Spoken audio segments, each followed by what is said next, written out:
NSV का ये उपहार विवाहित जीवन में आए बहार। यदि आप और बच्चे नहीं चाहते तो बिना चीर फाड़ के NSV पुरुषों के परिवार नियोजन का सिर्फ 10 मिनट का सरल उपाय है और आधे घंटे बाद आप घर भी जा सकते हैं। इससे कोई कमजोरी नहीं होती बल्कि सहवास का आनंद और भी बढ़ जाता है।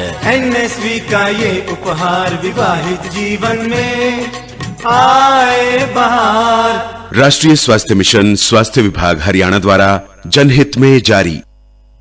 नमस्कार, आकाशवाणी चंडीगढ़ से प्रादेशिक समाचारों के साथ मैं रत्तिका। पहले इस बुलेटिन के मुख्य समाचार। प्रधानमंत्री नरेंद्र मोदी ने कहा कि भारतीय उत्पादों को वैश्विक बाजारों तक पहुंचाने के लिए देश में सूक्ष्म लघु एवं मध्यम उद्यम क्षेत्र को सशक्त बनाना महत्वपूर्ण है।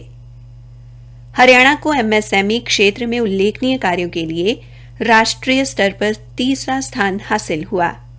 राष्ट्रीय स्वयंसेवक संघ के सर संघ चालक डॉ मोहन भागवत ने कहा कि संपूर्ण मानवता की समस्याओं का समाधान करने वाला सुख का ज्ञान श्रीमद् भगवत गीता में निहित है।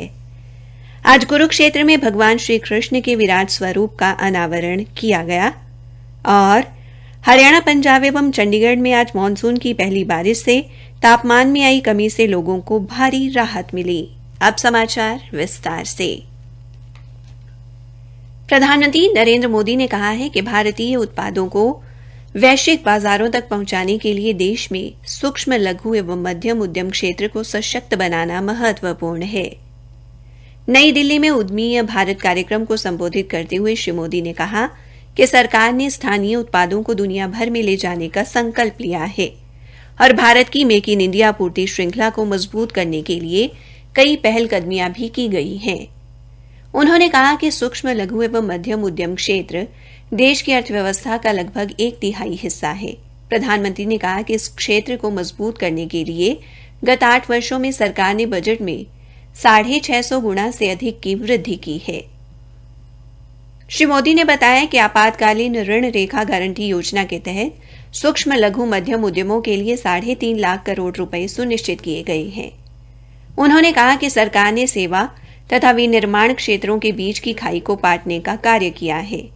प्रधानमंत्री ने कहा कि सरकार ने सूक्ष्म लघु मध्यम उद्यमों को सार्वजनिक खरीद प्रणाली का हिस्सा बनाने के लिए एक मंच प्रदान किया है। कार्यक्रम के दौरान श्री मोदी ने सूक्ष्म लघु एवं मध्यम उद्यम कार्य निष्पादन वृद्धि योजना, पहली बार निर्यात करने वाले उद्यमियों की क्षमता निर्माण योजना और प्रधानमंत्री रोजगार सृजन कार्यक्रम में नई विशेषताएं शामिल किए जाने का शुभारंभ किया। इस अवसर पर प्रधानमंत्री ने वर्ष 2022-23 के लिए प्रधानमंत्री रोजगार सृजन कार्यक्रम के लाभार्थियों को डिजिटल रूप से सहायता हस्तांतरित की। इसके अलावा श्री मोदी ने हैकेथॉन का परिणाम भी घोषित किया और राष्ट्रीय सूक्ष्म लघु एवं मध्यम उद्यम पुरस्कार वितरित किए। उन्होंने 75 उद्यमों को आत्मनिर्भर भारत कोष से डिजिटल इक्विटी प्रमाण पत्र भी जारी किए। हरियाणा सरकार द्वारा सूक्ष्म लघु एवं मध्यम उद्यम के क्षेत्र में किए गए उल्लेखनीय कार्यों के लिए प्रदेश को राष्ट्रीय स्तर पर तीसरा स्थान हासिल हुआ है। नई दिल्ली में राष्ट्रीय सूक्ष्म लघु एवं मध्यम उद्यम पुरस्कार समारोह में प्रधानमंत्री नरेंद्र मोदी द्वारा हरियाणा के उप मुख्यमंत्री दुष्यंत चौटाला को यह पुरस्कार दिया गया। सूक्ष्म लघु एवं मध्यम उद्यम के क्षेत्र में हरियाणा देश के शीर्ष 3 राज्यों में शामिल है। इस अवसर पर हरियाणा की औद्योगिक नीतियों की काफी तारीफ हुई। इस कार्यक्रम में हरियाणा के 2 सूक्ष्म लघु एवं मध्यम उद्यमों को भी पुरस्कार मिला। इनमें डॉक्टर हरजिंद्र कौर तलवार को महिला श्रेणी के लघु सेवा उद्यम में प्रथम तथा ऋषभ गुप्ता को विनिर्माण सूक्ष्म उद्यम की समग्र श्रेणी में तीसरा स्थान हासिल हुआ है। उप मुख्यमंत्री ने पुरस्कार लेने के बाद मीडिया के सवालों का जवाब देते हुए प्रधानमंत्री नरेंद्र मोदी और केंद्र सरकार के सूक्ष्म लघु एवं मध्यम उद्यम मंत्रालय को धन्यवाद दिया कि उन्होंने राज्य में सूक्ष्म लघु एवं मध्यम उद्यम के विकास को बढ़ावा देने के लिए हरियाणा सरकार द्वारा किए गए प्रयासों को मान्यता दी। प्रदेश में लगभग 9,70,000 सूक्ष्म लघु एवं मध्यम उद्यम हैं, जो बढ़ती अर्थव्यवस्था की रीढ़ है। राज्य सरकार ने सूक्ष्म लघु एवं मध्यम उद्यम के लिए कई नई योजनाएं और पहल कदमियां शुरू की हैं, ताकि उनको संस्थागत सलाह और सुविधा प्रदान की जा सके, साथ ही एक मजबूत नीतिगत ढांचा भी बनाया जा सके। राष्ट्रपति चुनाव के लिए राष्ट्रीय जनतांत्रिक गठबंधन एनडीए की उम्मीदवार द्रौपदी मुर्मू और विपक्ष के उम्मीदवार यशवंत सिन्हा के नामांकन पत्र सही पाए गए हैं। राज्यसभा सचिवालय के अनुसार राष्ट्रपति चुनाव के लिए प्राप्त 115 नामांकन पत्रों में से 28 को प्रस्तुत करते समय ही खारिज कर दिया गया था। 72 उम्मीदवारों के शेष 87 पर्चों में से 79 आवश्यक मानदंड पूरा न करने की वजह से खारिज कर दिए गए थे। उल्लेखनीय है कि कल नामांकन दाखिल करने की अंतिम तिथि थी। जम्मू कश्मीर में वार्षिक अमरनाथ यात्रा आज से शुरू हो गई है। लगभग 2750 तीर्थयात्रियों के पहले जत्थे ने पहलगाम के नुनवा बेस कैंप से अपनी यात्रा शुरू की। अनंतनाग के उपायुक्त ने तीर्थयात्रियों को झंडी दिखाकर रवाना किया। तीर्थयात्रा के लिए बड़ी संख्या में सुरक्षाकर्मी तैनात किए गए हैं। बालटाल और पहलगाम मार्गों पर सुरक्षा बढ़ा दी गई है। निगरानी के लिए ड्रोन और रेडियो फ्रीक्वेंसी आईडी चिप का इस्तेमाल भी किया जा रहा है। इस बीच जम्मू कश्मीर के उपराज्यपाल मनोज सिन्हा ने कहा कि अमरनाथ यात्रा शांतिपूर्ण रहेगी और देश भर से आने वाले तीर्थयात्री यात्रा करके खुशी खुशी वापस लौटेंगे। प्रादेशिक समाचार आकाशवाणी चंडीगढ़ से प्रसारित किए जा रहे हैं। राष्ट्रीय स्वयंसेवक संघ के सरसंघचालक डॉक्टर मोहन भागवत ने कहा कि सृष्टि की समस्याओं का उत्तर देने वाला और संपूर्ण मानवता की समस्याओं का समाधान करने वाला तथा कभी फीका न पड़ने वाला सुख का ज्ञान श्रीमद् भगवद गीता में है, जिसे हर मानव जाति को समझने की जरूरत है। गीता के इस ज्ञान के कारण ही धर्मक्षेत्र कुरुक्षेत्र महाभारत की धरती के अलावा विश्व में गीता की अवस्थली के रूप में जाना जाएगा। उन्होंने आज कुरुक्षेत्र के ब्रह्म सरोवर स्थित गीता ज्ञान संस्थानम में भगवद गीता की वर्तमान प्रासंगिकता पर आयोजित कार्यक्रम को संबोधित किया। इस दौरान हरियाणा के राज्यपाल बंडारू दत्तात्रेय, मुख्यमंत्री मनोहर लाल और गीता मनीषी स्वामी श्री ज्ञानानंद जी महाराज सहित अन्य गणमान्य अतिथि उपस्थित रहे।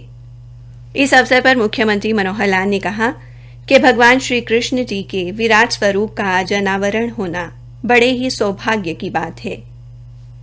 उन्होंने कहा कि गीता का जो महत्व सारे विश्व में है, मानवता के लिए इससे बड़ा ग्रंथ कोई और नहीं हो सकता। श्री कृष्ण द्वारा जीवन जीने का जो संदेश पूरे विश्व को उस समय दिया गया था, वो आज भी उतना ही प्रासंगिक है। उन्होंने कहा कि श्री कृष्ण के विराट स्वरूप के अलावा विश्व स्तरीय संग्रहालय भी बनाया जा रहा है। इस संग्रहालय सहित अन्य कार्यों पर लगभग 200 करोड़ रुपए का खर्च होगा। आज से शुरू हुई बरसात से हरियाणा में तापमान में काफी गिरावट आई है। हरियाणा के कुछ क्षेत्रों में भारी बरसात तथा कहीं पर रिमझिम फुहारें ठंडक प्रदान कर रही हैं। मौसम विभाग चंडीगढ़ के निदेशक डॉ मनमोहन सिंह ने बताया कि पिछले 24 घंटों में हरियाणा, पंजाब व चंडीगढ़ में बारिश हो रही है। हरियाणा के कुछ क्षेत्रों में मानसून का आगमन हुआ है। हरियाणा के पूर्वोत्तर क्षेत्र, जिसमें पंचकुला, अंबाला, कुरुक्षेत्र, गुड़गांव, सोनीपत में मानसून आज पहुंच चुका है। आने वाले दिनों में हरियाणा के सभी अन्य जिलों में भी मानसून की बारिश आरंभ हो जाएगी। हरियाणा के कुछ क्षेत्रों में अगले 2 दिनों तक बारिश जारी रहेगी। वहीं फरीदाबाद में सुबह से हो रही बरसात से जहां एक तरफ तापमान में गिरावट आई है, वहीं दूसरी तरफ फरीदाबाद के ज्यादातर इलाके जलभराव की समस्या का सामना कर रहे हैं। हमारे संवाददाता ने बताया कि जलभराव का अधिकतर पानी शहर के नालों के साथ मिल गया है। स्वच्छ भारत मिशन हरियाणा के कार्यकारी उपाध्यक्ष सुभाष चंद्र ने करनाल में नगर निगम अधिकारियों के साथ समीक्षा बैठक में अब तक हुए विकास कार्यों और कल से लागू होने वाले एक बार इस्तेमाल होने वाले प्लास्टिक पर प्रतिबंध को लेकर बातचीत की। उन्होंने कहा कि ये समाज और पर्यावरण के लिए खतरनाक है, इसलिए इनका उपयोग बंद करना जरूरी है। अंत में मुख्य समाचार एक बार फिर। प्रधानमंत्री नरेंद्र मोदी ने कहा कि भारतीय उत्पादों को वैश्विक बाजारों तक पहुंचाने के लिए देश में सूक्ष्म, लघु एवं मध्यम उद्यम क्षेत्र को सशक्त बनाना महत्वपूर्ण है।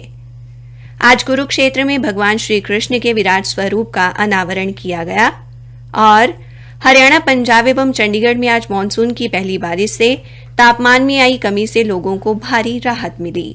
इसी के साथ प्रादेशिक समाचार समाप्त हुए।